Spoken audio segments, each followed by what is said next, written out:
covers the sole of the foot, which is called the plantar fascia. And it's a strip of tough connective tissue that runs, it's usually depicted as running from the toes to the heel.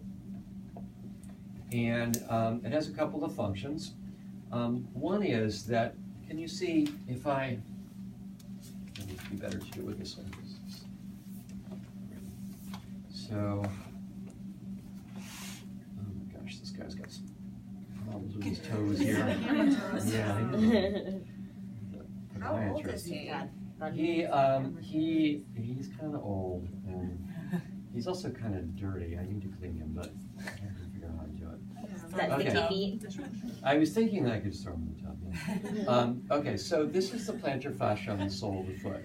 So one of its functions is that it acts like a bowstring underneath the foot.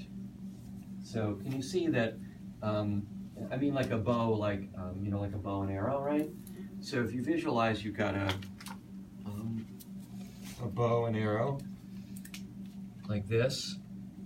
I'm going to turn it on its side. So there's the bow and there's the string. If we tighten up the string, that makes the bow arch more. If the string were longer, the bow wouldn't arch as much. So the plantar fascia, because it runs from the toes to the heel, the tension in that plantar fascia helps to pull the toes and the heel towards each other, which will lift the arch of the foot. So if I move my toes and heel away from one another, the arch flattens out. If I pull them in towards each other, that will lift the arch, because it lifts up the center of the bow. And the way that this works is that the plantar fascia attaches to the toes, so that when we bend the toes like this, that creates a pull on the plantar fascia, and it pulls up the arch of the foot.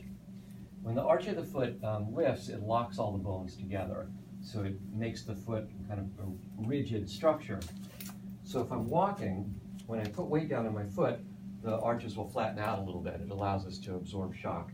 And then when I roll over the toes like this, and the toes bend, that stretches the plantar fascia, and it pulls up the arch of the foot. Can you see that happening? Right? You see how the arch of the foot kind of lifts up when I do that. So I go like this. I'll do it over here. And so by doing that, it locks all those bones together, and that allows us to push off the foot to propel ourselves forward. So the foot can kind of flatten out when we put weight on it, and then the arches lift again when we go to push off. And the plantar fascia helps with that.